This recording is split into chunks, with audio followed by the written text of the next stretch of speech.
On Acoustic Tuesday, episode number 87, we're going to go gardening. You're going to learn how to grow a band. You're also going to get the scoop on a builder that's tipping the hat towards tradition, but a rare kind of tradition, and something you're not going to want to miss, the 4 Acoustic Life Rites of Passage. All that and more right after this. I'm Tony Polecastro, and this is the Acoustic Tuesday Show. Guitar geeks, unite. Welcome to Acoustic Tuesday, episode number 87. This is the show where you're going to learn about acoustic guitar gear, discover acoustic artists, and get inspired to live your very best acoustic life. As with all episodes of Acoustic Tuesday, I'm going to share with you my guitar geek list for the week, and I want to jump right in because I want to talk about rites of passage. Now, I'm not talking about like going out with somebody into the desert and having a vision quest. I'm talking about the guitar equivalent of that. In fact, I'm going to share with you 4 stages of your acoustic guitar journey. Now, I say this, and the whole reason this discussion comes about is because I want to offer up a little bit of clarity to your acoustic guitar journey. And I say this from personal experience because in mine, I still oftentimes wonder, I'm like, gosh, where am I at? Guitar journeys are interesting because there's no clear-cut destination. We don't necessarily arrive. It's called a journey for a reason, and we should enjoy every day of the journey. And I think understanding what stage you're in and identifying with a certain objective in a given stage really helps feel like you are making your way. It feels like you're making daily progress, and ultimately cleans up your thoughts so you're never wondering, gosh, am I getting any better, or am I going to stay in this guitar rut forever? So without further ado, here are the 4 stages of any acoustic life journey. And the first stage is obviously, maybe not so obvious, is to learn the basics. And the whole object in this stage is to get your foundation. Learn your basic chords, learn some simple songs, learn how to fret, build calluses, make clean, buzz-free chords. And ultimately what lies beneath learning the basics is your job in this phase is to get hooked on guitar. You want to get yourself having fun with the guitar as soon as you can, because as soon as you link guitar and fun, you're going to be hooked and you're not going to want to put it down, which actually leads to the next phase, which is developing your practice habit. This is a phase that I think is extremely important because throughout your guitar journey, whether you've just started or you've been playing for a while, you want to feel like you're getting better. You want to feel that daily progress. You want to feel like every time you pick up the guitar, you're just a little bit better than you were the day before or the last time you picked up the guitar. And developing your playing habit is so important because we're going to be constantly learning new things throughout our guitar journey. And having a playing habit to lean on makes that progress almost an unconscious result. Because every single day you're going to sit down and play. And that's what lies behind developing your playing habit. You want your playing habit to be akin to brushing your teeth or washing the dishes or putting your car keys in the same spot when you get home. You want it to be unconscious. You want to unconsciously pick up your guitar every single day, and through that, you will experience progress and ultimately fun. The next stage is learning the fretboard. A lot of times we call it music theory, but let's just talk about guitar specifically here. It's learning the fretboard, learning the ins and outs, the whys of what we do, learning that, hey, there's actually more than one note in a chord, and by knowing those 3 notes, you can figure out how to manipulate any chord. It also involves learning scales and how those interact with music. It involves where melody comes from. It involves it involves using your ear to learn a song. And it involves workflows to help you identify a song and learn it from seemingly thin air. Learning the fretboard is a very interesting phase because, as with all of these phases, they don't really, they're not serial. It's not like sequential where you go learn the basics, develop your habit, learn the fretboard, and then the 4th one, which I'm about to mention. You can actually exist in more than one of these phases, and that's totally okay. I want you to know that. More on that here in a second, but let's actually get to phase 4, which is jamming with others. I can remember the first time I played with another musician, and it did indeed feel like a rite of passage. I was floored that I could do it. I was floored that the sounds that we made together were good sounds, and I was really excited about it. So whether this means that you're jamming with your neighbor, whether you're jamming with an in-person guitar teacher, maybe you went to a local bluegrass jam or attended a local jam club meeting, when you are actually playing with other folks, you are definitely in phase 4, and you're definitely going to be consuming a whole bunch of new musical ideas, and also it reinforces the lessons and the practice that you've put in beforehand. So, as I mentioned before, what I want to do with these 4 rites of passage, these rites of passage, these phases, is help you identify where you're at on your guitar journey, and also where you can go and what opportunities are open for you. So, as I mentioned before, a lot of times you'll find yourself bouncing in between some of these phases, and that's totally okay. Sometimes you're going to be heavy in learning the fretboard and not so much jamming with others. But the cool thing is this. When you're heavy into learning the fretboard, you'll get to a point where you're like, I think I'm ready to try this stuff out. So then you'll start playing with others, and all those lessons you learned in learning the fretboard, pretty soon you'll be putting into real life application, which is huge because it's going to solidify everything that you learned. So again, I just wanted to offer this up as a way to offer clarity for your guitar journey. You're either learning the basics, developing your playing habit, learning the fretboard, or playing with others. And it's really nice to be able to say, yeah, that's what I'm doing today, and that's what I'm focused on. So hopefully it offers up that clarity for you. Now, moving on down our list for today, I want to talk a little bit about some, I want to actually ask you a question. I want to ask you your Guitar Geek trivia question. So here's what it is. What company, now known best for guitars, got their start in New York in the year 1883, making banjos, drums, and tambourines? Was it A, Epiphone, B, Oscar Schmidt, C, Martin, or D, Gretsch? Go ahead and ponder that, and at the end of the show, I'll be sure to give you the answer and some photographic evidence, which I think you'll find it pretty interesting. Anyways, moving right along. Before I go any further today, I want to introduce to you the man behind the scenes, flipping the knobs, pressing the buttons, positioning the microphones, focusing the lights, and wearing a hat like no other. Yes, ladies and gentlemen, it's Sir Noah Jacob Heckman Jr., the Mad Hatter. How are you doing today, Noah? I'm doing fantastic, Tony. How are you? And hello to all Acoustic Tuesday viewers abroad. I'm doing really, really good. I'm excited to be here today. I did notice that your hat has a little bit of a tilt to it today. It does. I feel like I can almost judge the attitude you're going to bring by the tilt of your hat. And Okay. I'm expecting some serious attitude today. What are you getting? I'm feeling some attitude, some tude. It's like the tude tilt of the Yes. hat, you know? Yeah, it's. I've had some interesting conversations with my wife, actually, over this. Dare I ask? Well, with life comes, many changes and phases, and without boring people and going into tons and tons of detail, let's just say that I'm in a phase in my life where I'm considering, my identity and asking myself, like, who am I really? And so I feel like you almost have to do some things externally that helps trigger some internal changes as well. So this is kind of part of it. That's all. That was extremely well stated. Thank you. And insightful, actually. Thank you. I was kind of a moment. I was like, wow. And I like the new glasses as well, Noah. Oh, I'm glad you noticed. You're really stepping into that mustache. You're Well, bringing it.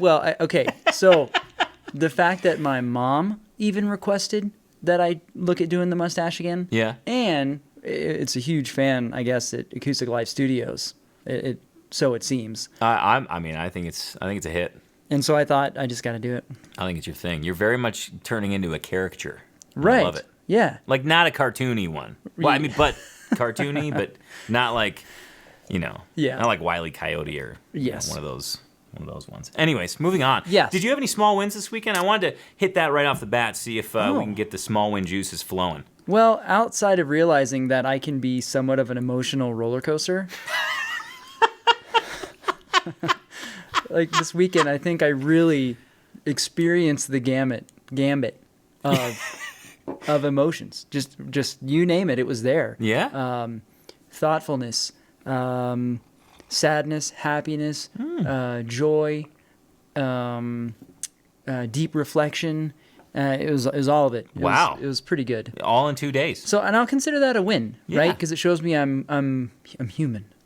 And I had a great, probably my biggest win, two biggest wins for me, and then we'll move on. I got a date with the wife, Awesome. which is always amazing and a treat. And we got to walk on the date because all the snow has melted. That's another win. For the most part. But then also I got a personal best, and I ran a little over 7 miles while pushing my youngest in the stroller and my second riding a bike next to us. And that was a lot of fun. Whenever Noah runs with a family, they just close the streets because they think it's a parade. Yeah. But yeah, that's funny. That's awesome. Well, fantastic job, man. Thank you. I had a small win this weekend as well. I had a kind of a lazy Sunday. And what ended up happening was Whitney wasn't feeling too hot. So she wanted to just work on art and kind of be in her own little world. And I was like, this is a wonderful opportunity because I'm going to play guitar. And it was just this beautiful moment of silence between us because she was over here doing her art thing, and I was over here doing my music thing. Mm-hmm. And, it's kind of like we both picked up our heads like 4 hours later, and we're like, oh, I guess it's dinner time now. You both were doing art. The medium was different. And I said that there was a moment of silence in between us. Uh-huh. That's not true because there was music happening. I know what you meant, though. But you knew, like we weren't talking to one another. Right. Anyways. That sounds cool. That sounds really cool. It was awesome. I was working on relearning tunes that I recorded for an album that's coming out soon. Well, soon in quotes. We'll talk about that way later, probably on Acoustic Tuesday, episode 317. Which will be, according to comments, by that time, we'll have like a day-long show. Well... 24 hours. It'll be like food will be served. We'll be like, yep, that's dinner break on Acoustic Tuesday. All right, well, moving on. Before I dig in, I want to dig into the mailbag because two really special things actually arrived. But I do want you to know that Acoustic Tuesday is brought to you by Tony's Acoustic Challenge. Tony's Acoustic Challenge is an acoustic guitar program like you've never seen before. So I want to encourage you to visit Tony'sAcousticChallenge.com or click the link in the description to check it out and see how it can take your playing to the next level. See how it can help you with each and every of the 4 rights of your acoustic life, the 4 rites of passage in your acoustic life. So again, please check it out. It's Tony'sAcousticChallenge.com, and there's just basically daily fun and progress waiting for you. So again, please check it out if you're interested. Moving on to the mailbag. Now, this is really exciting because speaking of Tony's Acoustic Challenge, we actually just experienced a birthday. Tony's Acoustic Challenge is 5 years old, and I completely forgot because you get into the day-to-day and you just kind of, do the Acoustic Tuesday show, you do other stuff. But we got this wonderful birthday card from Tony's Acoustic Challenge members Vic and Carol, and they wished us a happy 5th birthday. And, well, I just broke the card, but it's a really cool card, and it caused a lot of curiosity here in the studio because it's a record. So I want to thank Vic G and Carol M for that. And also, this was like... Yeah, this was... It couldn't have lined up any better because... Tony's Acoustic Challenge birthday, and I pre-ordered an album, and I was like, when's that going to get here? And it showed up. You were talking about the guitar journey today. Oh! And the song, Take the Journey? And the song, Take the Journey. Dude. So good. It's all the stars are aligning. Molly Tuttle's new album came in. I ordered the signed copy, and it's a stunning album. It's entitled When You're Ready, and it is available now. You can listen to it on Spotify, but don't just listen to it on Spotify. Spotify is a great, I'll listen to it here. Make sure you buy the album, the CD, however you like to consume music. But I got to say, Molly is obviously a show favorite. She's an artist that we really admire here on the Acoustic Tuesday show, but not to mention her guitar playing, this album features some really stellar songwriting, and overall, I think... compositions, from string arrangements on certain songs to, even just individual harmony parts. It's just, this album is a complete package. So I'm really, my ears are tickled. Let's just put it that way. So Noah, what did you get in the mail? What, are you like 86 years old? My ears are tickled. My ears are tickled. I'm sorry. Oh, it's my turn? Yeah, that's really awesome.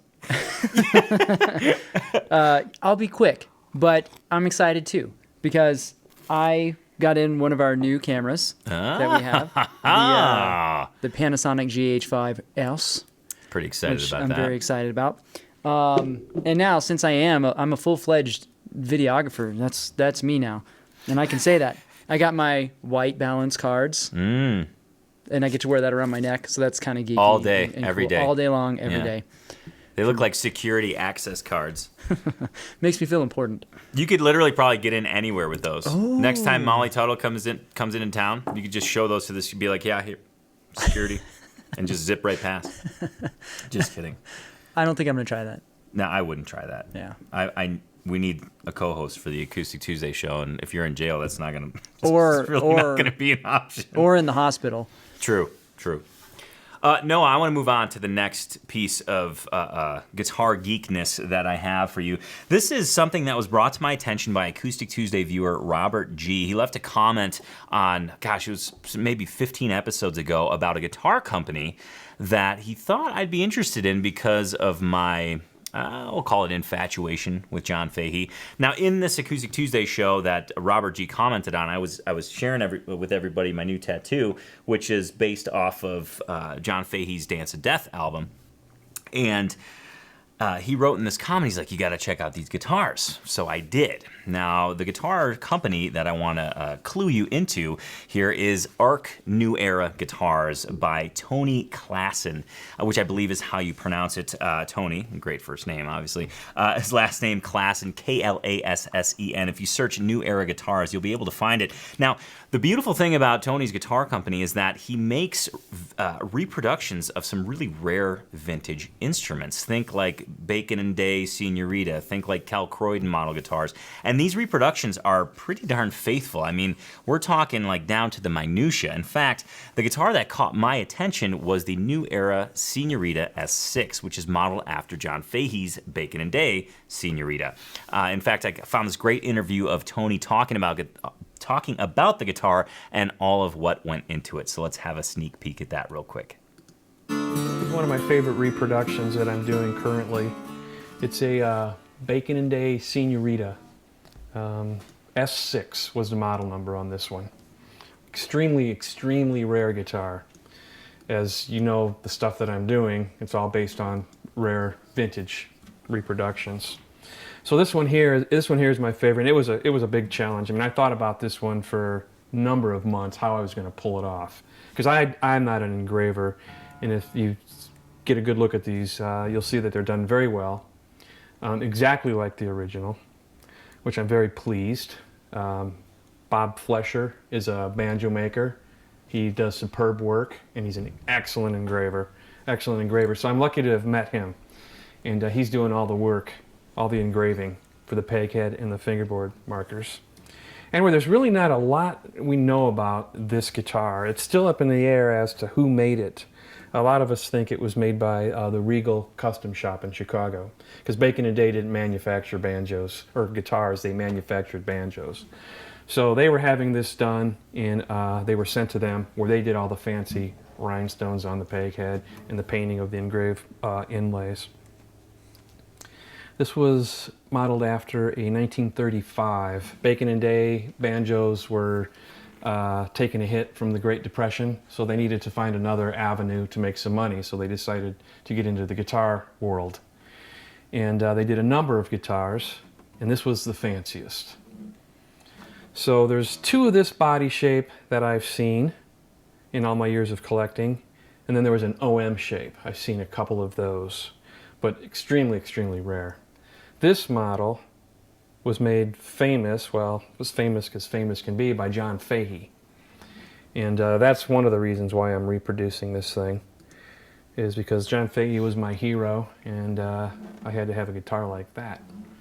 So I'm making it. Pretty fascinating story, and what I love about Tony's guitars are that you can literally go to, there's a John Fahey performance, I think most notably of Red Pony, where he's playing the Bacon and Day Senorita. And then you can kind of do a side-by-side comparison to that video and then a picture or footage of one of Tony's guitars being played, and it's like you're looking at the same thing. Pretty stunning, the amount of detail that he puts into those guitars. In fact, now we're just talking aesthetics here, but let's actually hear the thing. I found a great video of Tony playing a John Fahey tune on the New Era Senorita S6, so let's have a listen.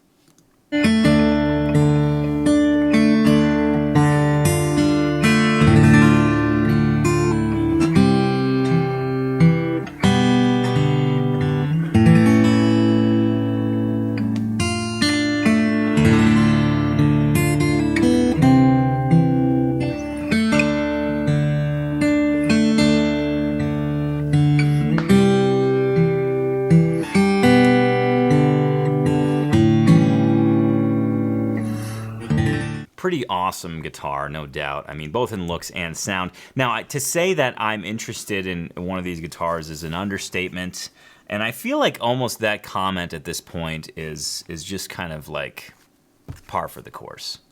My if I was to write Santa Claus a list of all the guitars that I wanted right now, I'd need just reams and reams and reams of paper. It's never going to happen on one piece of paper. It's just not. And speaking of awesome guitars, so we saw the Bacon and Day reproduction, and that one's pretty cool, but I don't want you to think that's the only thing that Tony makes in his shop. So I found this great video of him playing a Kel Croydon reproduction, and the guitar is awesome, but I also want to comment on Tony's playing. I think it's pretty top-notch as well, so let's have a listen to that.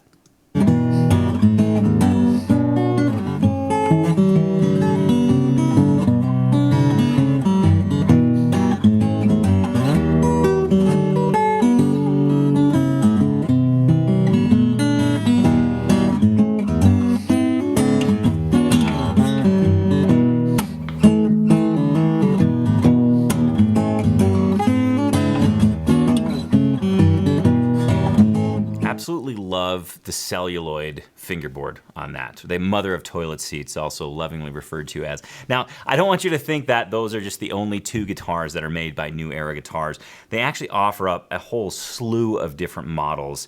A lot of stuff based on the Larson brothers, there's just a whole bunch. So make sure to check out their website. And of course, you can access that. Just go to acousticlife.tv/AT87. That'll give you links to the website and all the show notes for anything that I speak about on today's show.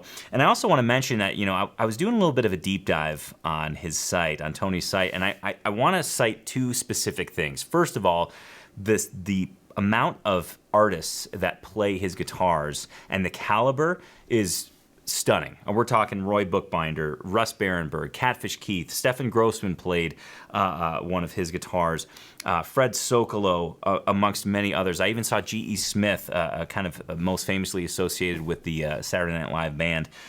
Really amazing stuff. And also the About section. Okay, just understanding Tony's story and how he got into these kind of more quote-unquote oddball or rare guitars is really cool. It involves George Gruen. It involves Tony's search for a Pearl guitar. Definitely something you're going to want to read. So please check that out. Again, you can get the show notes and links at acousticlife.tv/AT87. Now, I do want to move on down the line, Noah, but I'm going to call upon you to do your civil duty.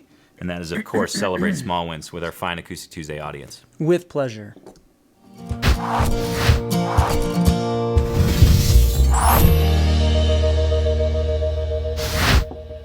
Okay, every time I hear the small wins little jingle, I hear you singing along with it now. Mention the pitch at the end. It's probably way off there. Okay. Small wins. Always a pleasure to share small wins from Acoustic Tuesday viewers around the globe. First one comes from Andrew W. Says, "Hey guys, this is my first comment, so please take it easy on me." Tony, that's the second comment I think we've had where they're requesting that we take it easy on them. I mean, is there something with that? Well, I think it's just don't be confused. I will only give Noah a hard time. I will never give an Acoustic Tuesday viewer a hard time. That's Ever. true. It is. I will take that. Only Noah. Only, yes. So, hey guys, this is my first comment.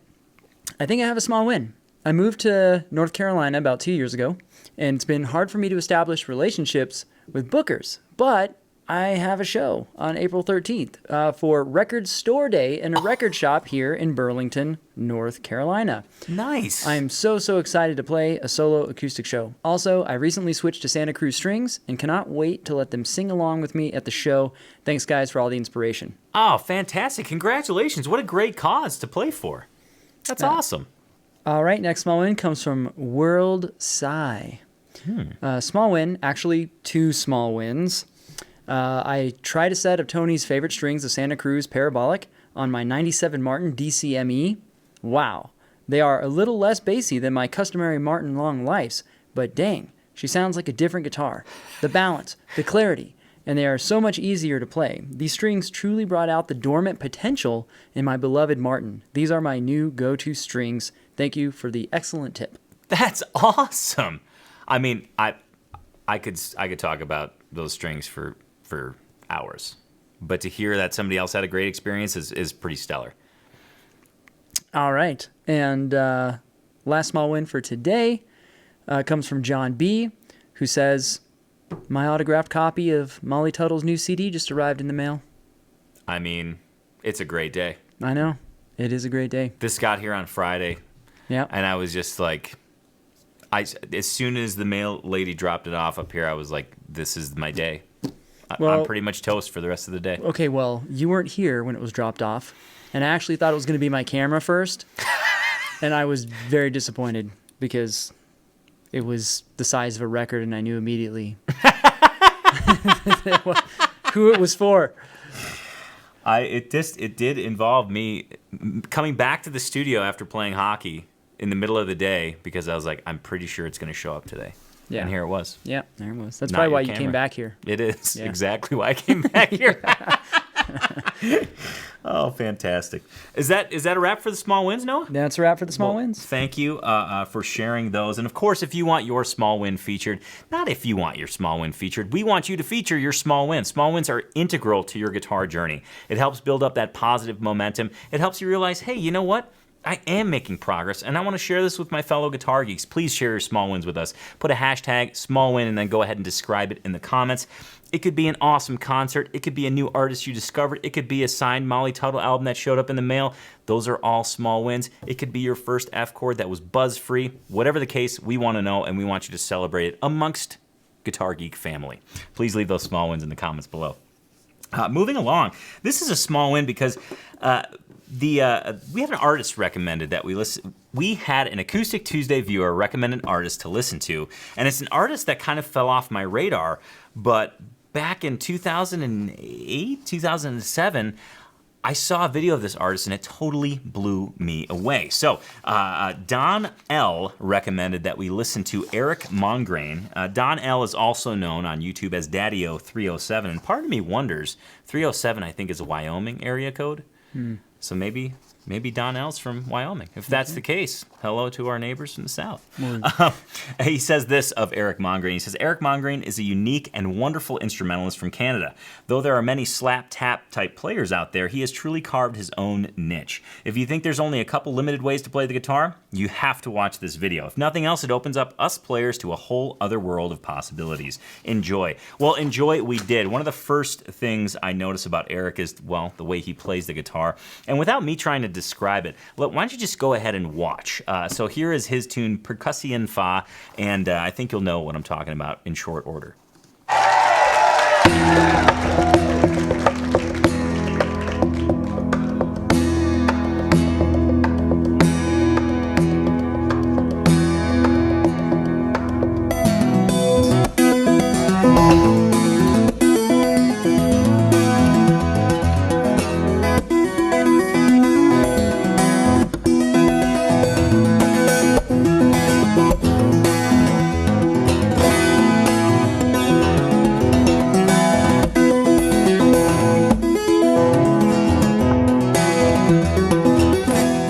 Amazing to see somebody play the guitar like that and maintain such control. So I wanted to share with you all the first video that I saw of Erik's playing, and I distinctly remember the day that I discovered him.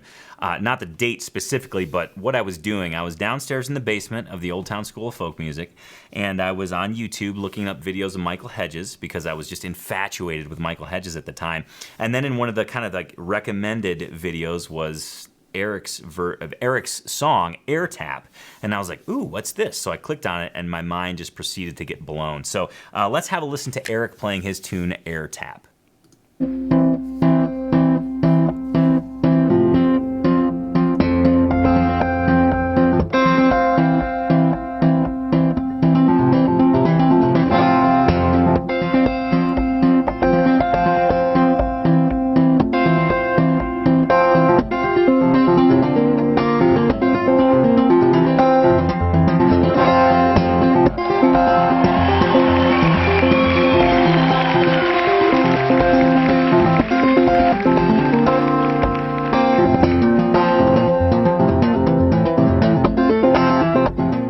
So I wanted to show a little bit of diversity in Erik's playing because I don't want you to come away from this segment thinking, oh, he just plays lap style, because he doesn't. He plays Spanish style incredibly well, introducing these wonderful melodies and just obviously using really cool tuning. So here is his tune entitled The Daily Fields, and I think you'll relate more to this style of playing.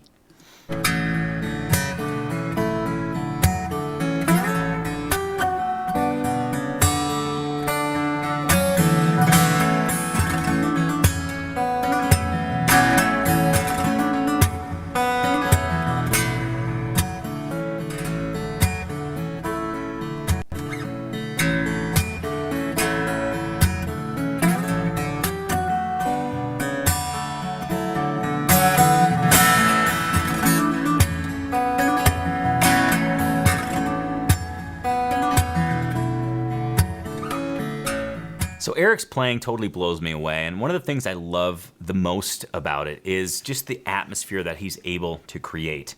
And I think he does so with this delicate balance of really intricate melodies, but also space. I think it's a wonderful study in letting a song or a melody breathe and just really creating this entire atmosphere, almost this ethereal kind of type feeling. It's just his albums are a treat to listen to. And speaking of his albums, he's got 3 of them out right now, and I believe he's working on a 4th. I'm not 100% sure on the timeline on that, but the 3 albums that are available for our listening pleasure are Fates, which I believe was released in 2006. I'm pulling from memory there, but I'm pretty sure that's the right date.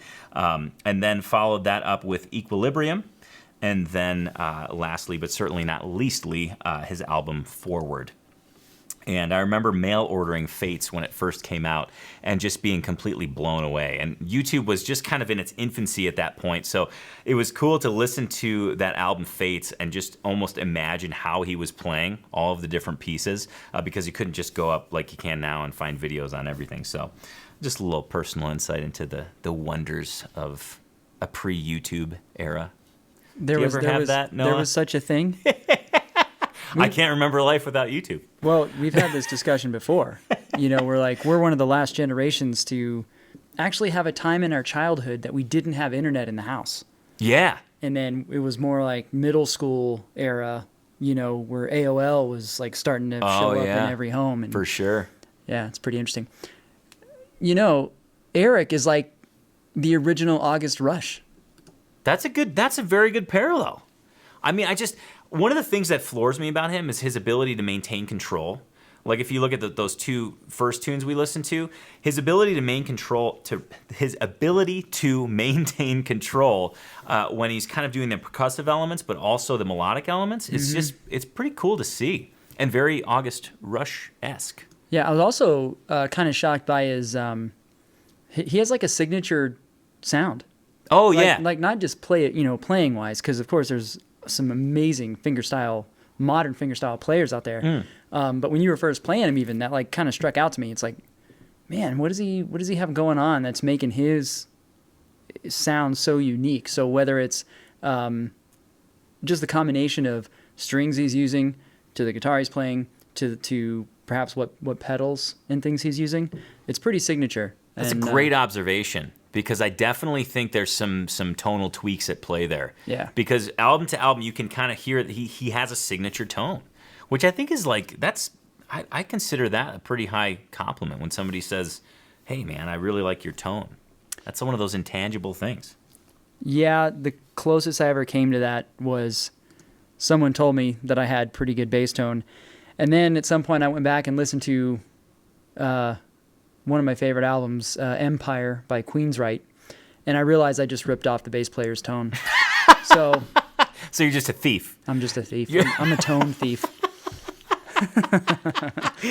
Well, Noah, I would love to turn to you and ask if you could please give our Acoustic Tuesday viewers a voice. Oh, yeah. Share some comments, huh? I thought you were going to turn to me and ask for some sage advice. Oh, well, that too. I mean, whatever you want to dish out is fine with me.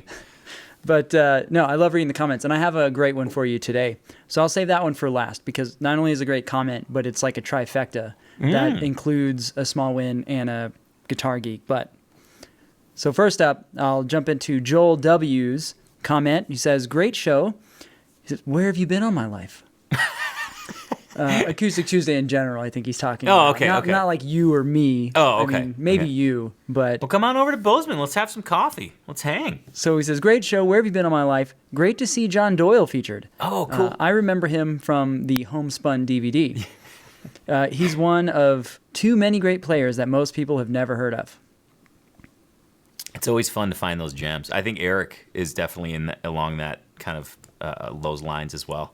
Yeah. You just have to dig sometimes. Yeah. Because the vast majority of them are also, just very cool, and, they're humble and they're doing their thing and that they love, and they're not, necessarily looking for tons and tons of notoriety or accolades. Okay, next one comes from JRC 1971. Low, that's a cool kind of moniker, who just says monkey shoulder, Scotch blended whiskey. I'm like, okay. There you go. There you go. There you have it. I've seen monkey shoulder. I have not had it as of yet. I think that should be our next studio bottle, Noah. Okay. Because I would love to try that. I really would. Huh? Yeah, you heard it right. Okay. I would like to try it. All right. Hey, if it's good enough for Jesse, he had it propped up on his amp in his Guitar Arsenal picture. Oh, right. I'd be fine trying it. Oh, that's right. Okay. You get. It's all coming. You're connecting the dots now. I'm connecting the dots now.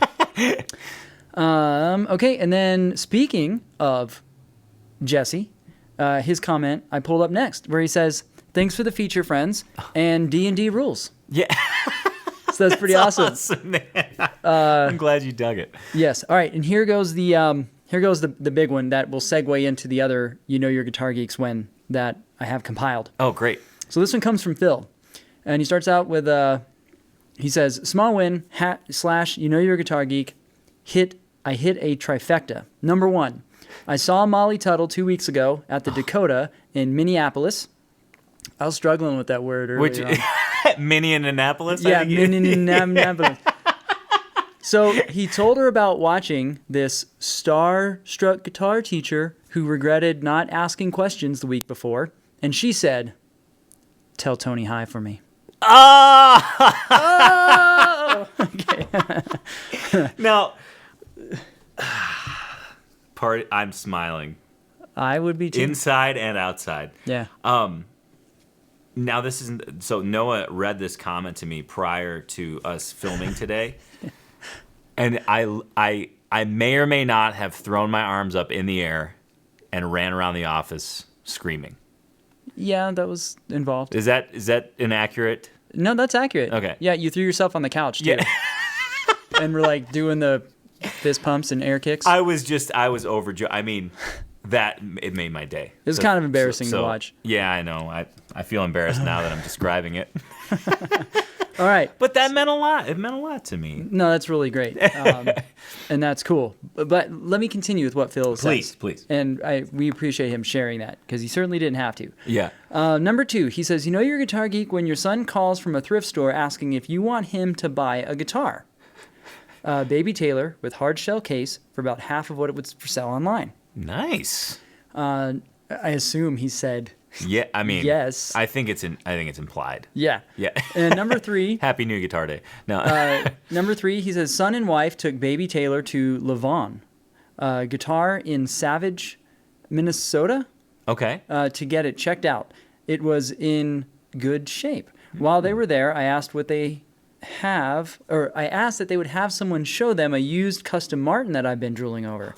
They got home with the Taylor and told me to get the Martin the following week. Double New Guitar Day. Double it's like New New Guitar Guitar Day. Month. Yes. Savage. You said it was in Savage, Minnesota. Yeah, I'm I pretty wonder sure. where that is. I mean, if I remember my school days, MN is Minnesota. Yeah, right? no, that's correct. I just don't know where Savage is.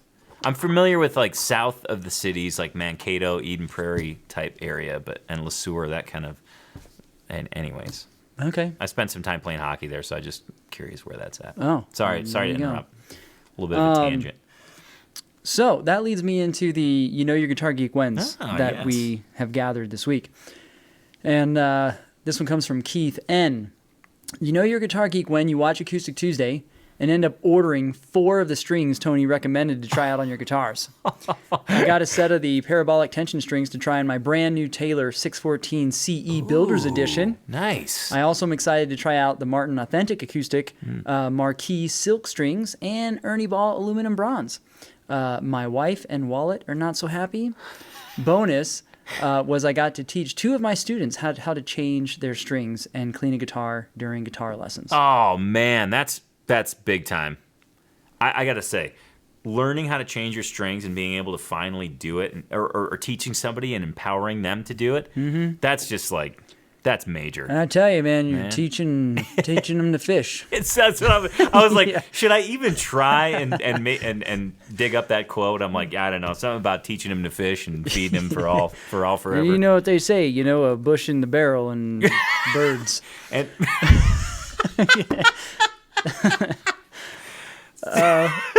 Can I continue? something about shooting stones at birds or something. I don't know. Right. Yeah. Feeding 2 birds with 1 seed. There you go. Next one comes from Randy W. He says, hi from the Texas Hill Country, soon moving to East Tennessee. Oh, cool. You know your guitar geek when?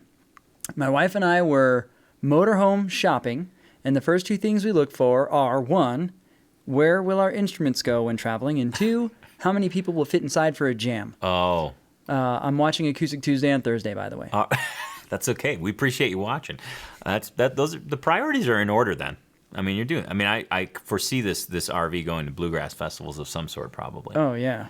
Yeah, easy. And the last one I have for you today, Tony, comes from, surprise, Daddy-O 307? 307. Oh, right. Well, 307. I says, see. Yeah. you know you're a guitar geek when? Why do we do that? Why do we say O for 0 in numbers? Because 0 it's a lot more work. 0, O, just say O. So it's from laziness. Probably. Okay. It saves time. Well, anyways, Daddy-O says, you know you're a guitar geek when your kids finally move out and the first thing you do is change one of their bedrooms into a music room. complete with a recording studio desk, 3 amps, 2 Yamaha THX series amps, 1 for electric and 1 for acoustic, several guitar stands, and a closet crammed with cases of every type, not to mention the various straps, capos, snark tuners, strings, etc., LOL, and a keyboard.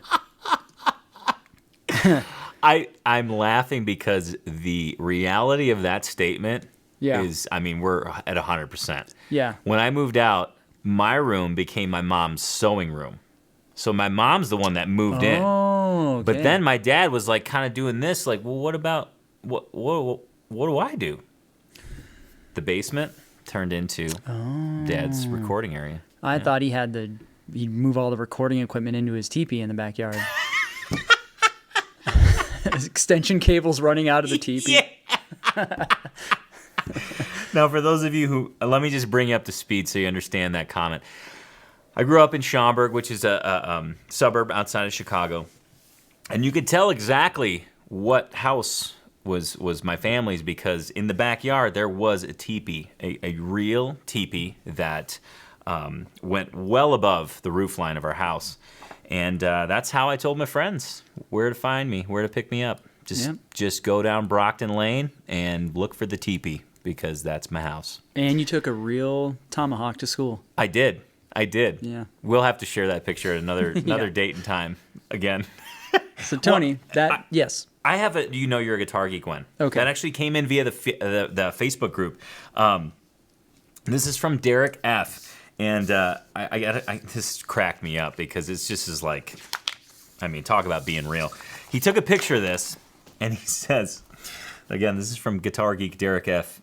So he says, my wife decided to open the window to let some fresh air in this morning. And if you look closely at that picture, you'll see that she is obviously the spouse of a guitar geek because she uses a capo to open up the curtains. Capos are multi-purpose. There you go. There's great use for it. Yep. So I want to thank Derek F. for sharing that picture. It's pretty funny. I had a good laugh at that. And I also want to invite you all to leave a comment on this episode. Let us know what you think of the show so far. If you have a small win to share, please do it. If you want to exclaim your guitar geekiness, please do that as well. Just put that in the comments below. And while you're typing in that comment, please ask yourself if you've subscribed to the Acoustic Life YouTube channel. And if you haven't, please click that red subscribe button and then go ahead and click that little gray bell. That'll give you a notification of each and every new video that does get released so you don't miss out on any of the guitar geekiness. Now, I usually go to Guitarsenals, Noah. I know. And I just got to say this. Fletch is wondering where the Guitarsenals are. Fletch is our canine friend. Fletch is Allie, our member happiness specialist over at TAC. Fletch is her dog. And Fletch, again, for the second week in a row, he's just pacing around. He's like, well, I'll submit another Guitarsenal picture. So he did. And we just want to thank Fletch for vowing his guitar geekiness. Yep. But I want to encourage you all to please submit a Guitarsenal picture if you haven't already. And if you have, but you've had an update to your Guitarsenal, you can resubmit. It's totally okay. We want to see your guitars. So how do you do this whole Guitarsenal submissions? Well, it's actually pretty easy. First, get yourself a Guitarsenal shirt. There's a link right beneath this episode. Click on that and you order your favorite size, your favorite color. Next, put that shirt on and take a picture amongst all of your guitars. And after you do that, please submit it at acousticlife.tv. When you go to acousticlife.tv in the top menu, you'll see a submit link. Click on that. You can upload your picture, describe your Guitarsenal, and you will be featured on an upcoming episode of Acoustic Tuesday. It is that easy. And one more thing before we get into the very first item, which is a fun documentary that isn't for date night, but I'll tell you more on that here in a second.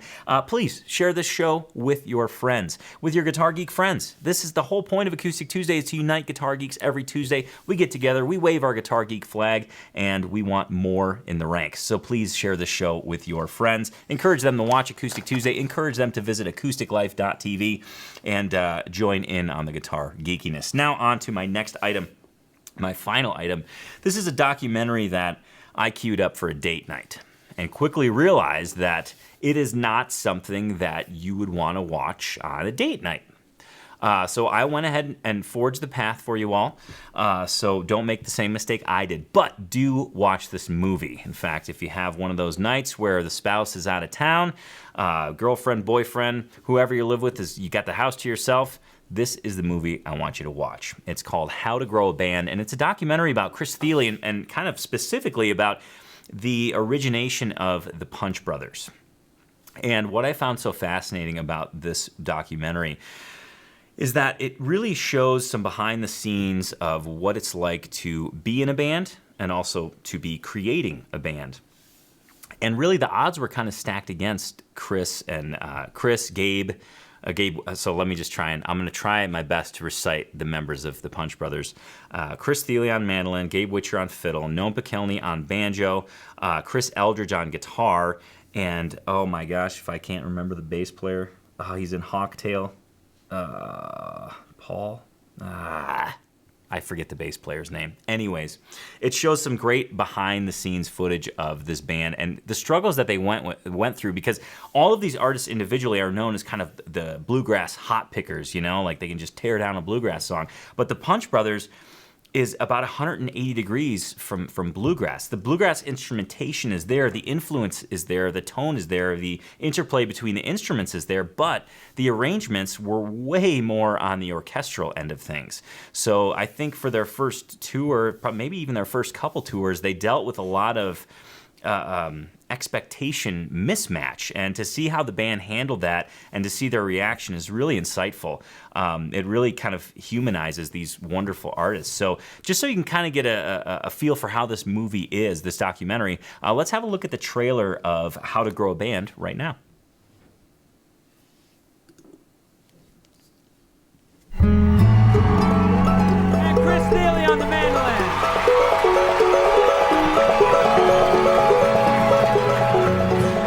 I think people felt like this was my flight of fancy that they needed to protect me from. What I would have loved is if they had just believed me. It was like going on like the greatest first date that anyone has ever gone on, ever. It's been like You're perfect. Like, are we all on the same page that we have no rules as how we're gonna do this? Only time will tell, I guess. They all sure sound dedicated to this band. Just watch every band you've ever looked at. They don't stay together, and if they do, it's because they're making a bunch of money. A truly successful band is a band that keeps reinventing themselves, but they have to keep the audience interested, or it's nothing. I felt like we were going through the normal growing pains of a band. Everyone's used to being in situations where they didn't care enough about the band, they wanted to get out of it, they knew it would be over soon enough. And I think now we're in a situation where everyone actually cares.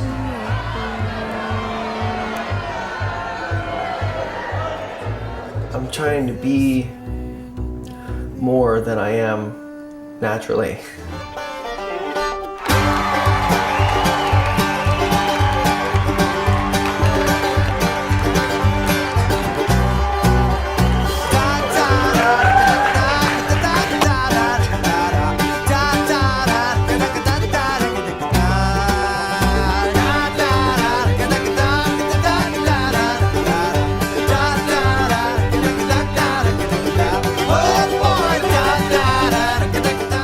So one of the things that reads loud and clear throughout this movie is the band's and each individual's passion and drive for making themselves better as musicians, but also making better music together. I think, for anybody at that level, it would probably be pretty darn easy to be like, yeah, I'm really good at this, so I'm going to just stay within my wheelhouse and do the things I'm really good at. But here they were, just literally expanding the horizons, in all directions of what's possible with these instruments, but also individually, their own skill level and things like that. So it's so cool to see, and I will recommend that just watch this one solo. Don't try and wrap the family into this one, because I think Whitney made it, I want to say maybe 15 minutes, and she was on the phone, just looking at things that interested her way more, and I was just riveted. So just keep that in mind. I rented it on Amazon. I think it was $2.99 or $3.99 or something like that. And I think for anybody that's just looking to enjoy the inner workings of a band for about an hour and a half or so, this is well worth your time. Some of the performance footage is stunning as well. Just to listen to the music and the arrangement, and just the whole time I'm wondering, I'm like, how the hell do they keep track of where they're at? Because they're all playing these vastly different parts, but then they all come together. It's a treat to watch. It's like magic. It's like musical alchemy. Is that a thing, Noah? That's a good one. Yeah, I like that. Musical alchemy. Yeah, you're taking bluegrass instruments and alchematizing them into orchestral and stuff. Not playing bluegrass. Yeah, it's cool. It's really a treat. You saw the Punch Brothers last summer? Yes. Yes. You guys left me at home for that one, right? I'm a little garbly right now, because even just after watching the trailer, it's like intense. It's like, and I know what you mean. Like, as a musician, and you watch something like that, it's you cannot not be inspired. Exactly. And it's Paul Cowart, by the way. Thank you. You're welcome. I knew it was a Paul. I just didn't know the last name. But yes, so you were going to go with us to go see them last year, and the stars did not align. I had a gig, yeah. But yes, so super amazing. And to even boost the geekiness, Gnome has a connection with a past Acoustic Tuesday featured artist. True that. Yeah. Pretty awesome full circle deal. Noah, should we just keep the party rolling? Yeah. Okay. Well, let's give these fine folks the answer to their Guitar Geek trivia question. But first, a quick recap of the question. What company, now known best for guitars, got their start in New York in the year 1883 making banjos, drums, and tambourines? Was it A, Epiphone, B, Oscar Schmidt, C, Martin, or D, Gretsch? And if you answered D, Gretsch, you're absolutely 100% correct. It all began in 1883 when a 27-year-old Friedrich Gretsch, a German immigrant, founded his shop in Brooklyn, New York, and began to make banjos, drums, and tambourines. Only 12 years later, Friedrich passed away, which left the fledgling company in the hands of his teenage son, Fred. While it may be an unlikely start for a century-plus-long musical legacy, young Fred wasn't the typical teen. By 1916, he had built the company into one of America's leading importers and manufacturers of musical instruments, and the operations moved into a 10-story building at 60 Broadway in Brooklyn. Fred knew that listening to what the public wanted was the key to growth, and the public wanted guitars. So Gretsch began making guitars. Initially, Gretsch offered acoustic archtops aimed at jazz musicians and a handful of flat tops for country western performers. Now, in typical Guitar Geek fashion, I was reading kind of this history, and I thought, man, I would love to see that factory, as it was back in the day. And I found a picture of that 10-story Gretsch factory building, if you want to call it, on 60 Broadway in New York. And I was super pumped to find it.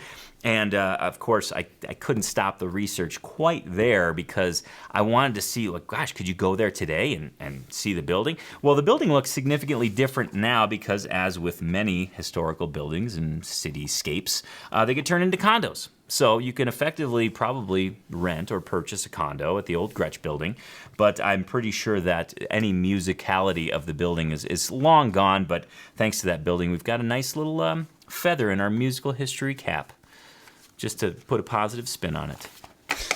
And hello to everybody who's renting in the Gretsch building in New York. You guys are just doing fine. Yeah, I'm a little jealous, but okay. Yeah, a little bit jealous. Probably walk down the hallway, the same hallway that Fred walked down. That's so cool. I love those feelings. Ugh, so neat. There's some musical alchemy in there. Right, I agree. Yeah. Well, Noah, we have put the leash on Acoustic Tuesday. We have watered Acoustic Tuesday, and we took it out for a walk. Did its business, got good exercise. Now it's coming back. It's laying down in its Acoustic Tuesday dog bed, and it's ready for a nap. So with that being said, let's take a sneak peek into next week to see what's going to happen next week on Acoustic Tuesday. Next week on Acoustic Tuesday, find out what to do when you think you are behind on your guitar journey, learn about a specific Ferk guitar, and get the details on a guitar workbench necessity. You're not going to want to miss next week's episode of Acoustic Tuesday. We appreciate you being here for this week's episode of Acoustic Tuesday. Remember, you can catch Acoustic Tuesday every Tuesday at 10 a.m. Mountain Time on YouTube. And of course, for your Acoustic Tuesday fix in between Tuesdays, please visit acousticlife.tv. There's all sorts of guitar geekiness waiting for you there, including the show notes for each and every episode that has ever aired on YouTube. We encourage you to dive deep into those. We encourage you to embrace your guitar geekiness. And with that, we wish you the best, most amazing acoustic-infused week. And I want to remind you, Guitar Geeks Unite. Have an awesome week, and we'll see you next week on Acoustic Tuesday. Cheers.